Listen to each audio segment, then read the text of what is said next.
Right now, as you're watching this, you're doing something that would have gotten you arrested in half the world's societies throughout history. You're laughing at power. Every meme you share mocking politicians, every stand-up bit roasting celebrities, every satirical sketch tearing down the mighty. You're wielding a weapon that terrified kings and toppled governments. A weapon so dangerous that dictators ban it first, before books, before protests, before almost anything else. But the word comedy has nothing to do with being funny. Its roots are in something far stranger, revel song. Drunk, masked Greeks stumbling through Athens streets, chanting obscenities about their leaders as a religious duty. How did those wine-soaked ritual parades become the most subversive force in human culture? That story isn't just about entertainment, it's about a power we've forgotten we have.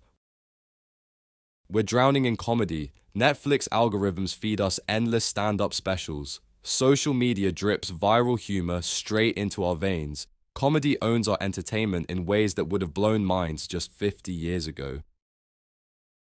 But we've turned comedy into comfort food, something to consume, not participate in. We've forgotten comedy's original job, tearing down the powerful, challenging authority, speaking truths that couldn't be spoken any other way. The Greeks didn't invent laughter, they did something far more dangerous. They weaponized it. They grabbed the chaotic energy of religious festivals and hammered it into the most subversive art form the world had ever seen. Want to understand comedy's real power? We need to go back to ancient Athens, where democracy was still shiny and new, gods mingled with mortals, and a bunch of playwrights figured out that making people laugh was the most dangerous thing you could possibly do. Comedy comes from two Greek words, kōmos, that's revel or procession, and oid, meaning song. Mash them together and you get kōmōidía, literally revel song. But that translation, it barely scratches the surface of what a kōmos actually was.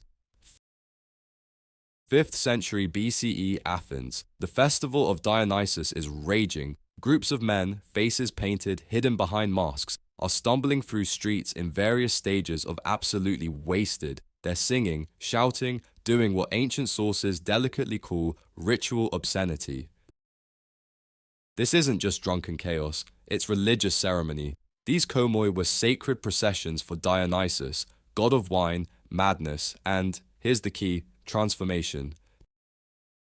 Dionysius wasn't just the let's get hammered god, he was the god of breaking boundaries between civilization and wildness, order and chaos, sacred and profane. His festivals were sanctioned spaces where normal social rules got tossed out the window. Slaves could mock their masters, citizens could ridicule their leaders, the powerless could speak truth to power, all under the protective umbrella of religious ritual.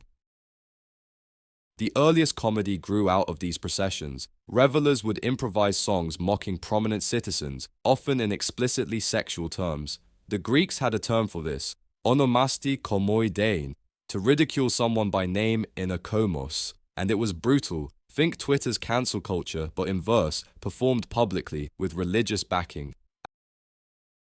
Aristotle, writing his Poetics around 335 BCE, traced comedy's development from these improvised songs. He wrote that comedy evolved from those who led off the phallic songs, fertility rituals that were part of Dionysiac worship. These weren't crude jokes, they were ritual performances designed to ensure good harvests and community health.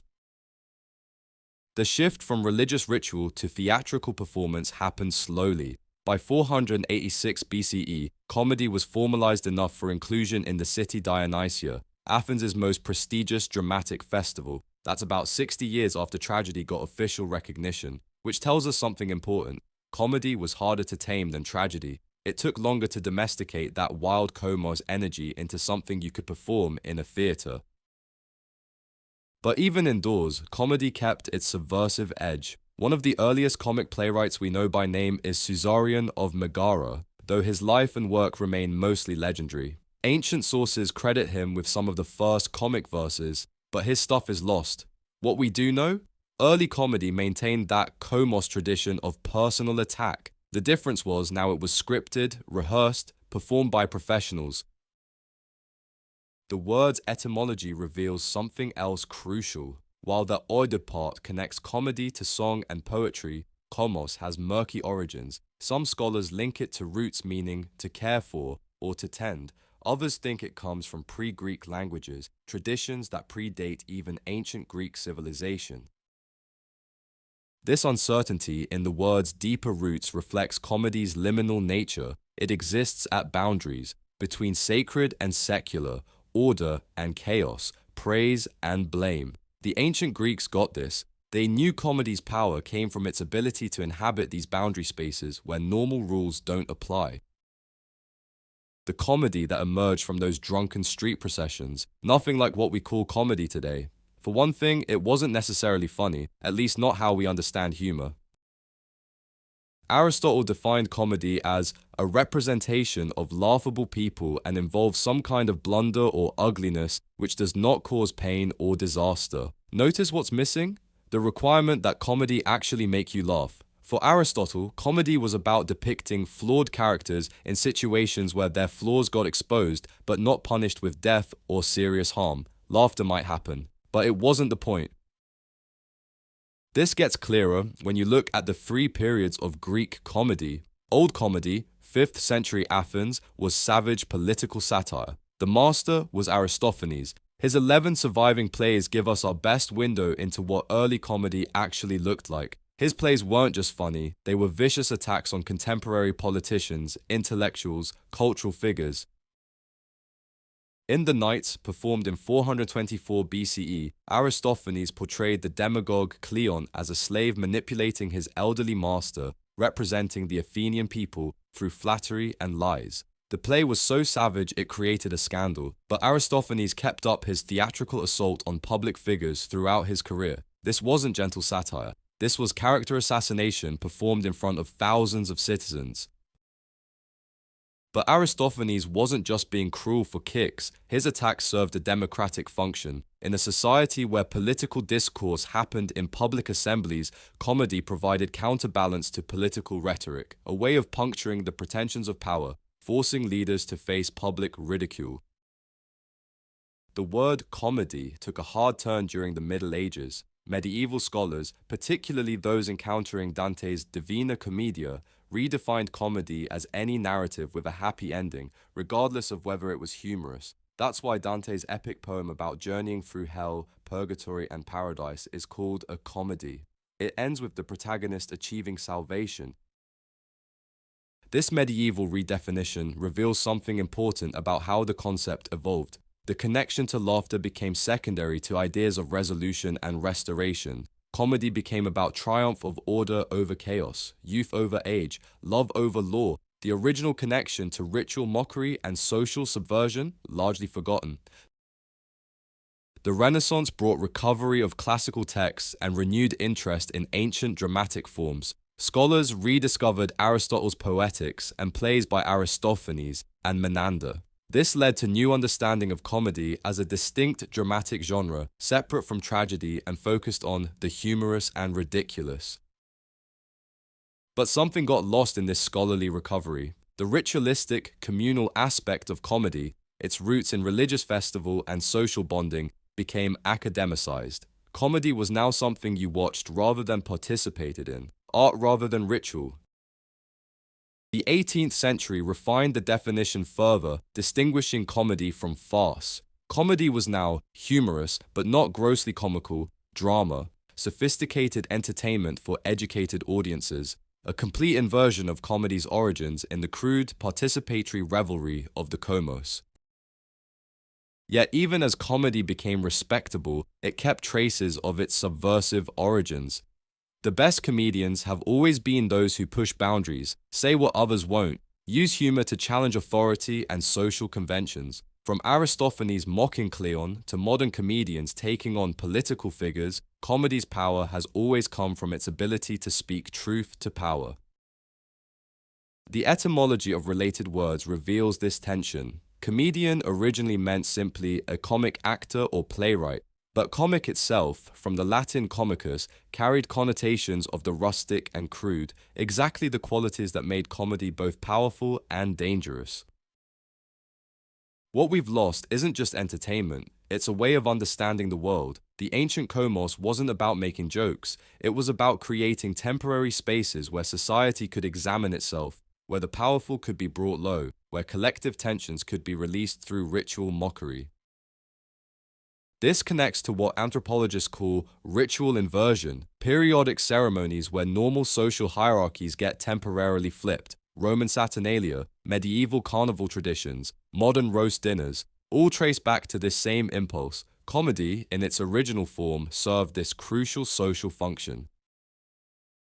But there's another layer. The connection between comedy and fertility rituals isn't accidental. Those phallus-bearing processions Aristotle mentioned weren't just crude humor, they were magical thinking made manifest. The idea was that by enacting abundance, sexuality, generative power in public, the community could ensure continued prosperity. This magical thinking survived in comedy long after its religious context was forgotten.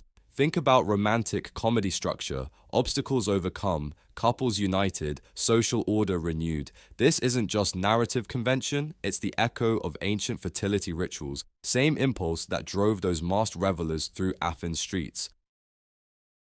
The word hilarious comes from Greek hilaros, cheerful or joyous, which connects to hilaskomai, meaning to propitiate the gods.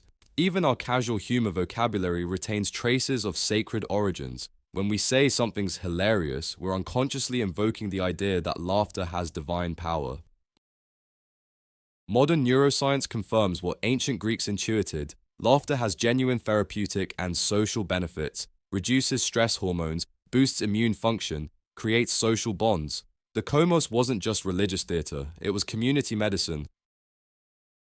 But perhaps the most profound insight from comedy's etymology is what it reveals about the relationship between order and chaos. The Greeks understood that healthy societies need spaces where rules can be broken, authority mocked, the impossible imagined. Comedy provided that space. This is why authoritarian regimes have always been suspicious of comedians. It's not just that jokes can be subversive, comedy itself is subversive. It creates alternate realities where different rules apply, trains people to think outside accepted boundaries, makes the powerful appear ridiculous and the ridiculous appear powerful.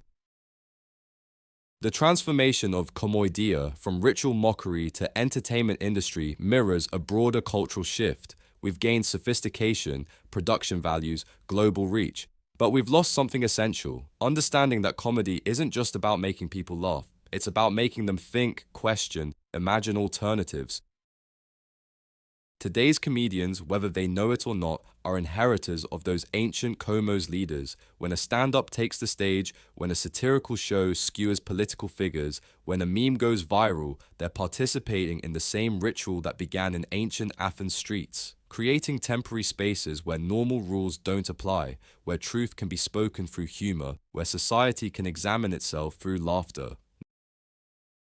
Next time you laugh at a joke, remember you're participating in one of humanity's oldest rituals. That moment of laughter connects you to over 2 millennia of people who understood that humor isn't just entertainment, it's social magic. Those drunk revelers stumbling through ancient Athens, chanting crude songs about their leaders, they weren't just having fun, they were performing sacred duty, using laughter to keep their society healthy, their leaders humble, their community bonds strong.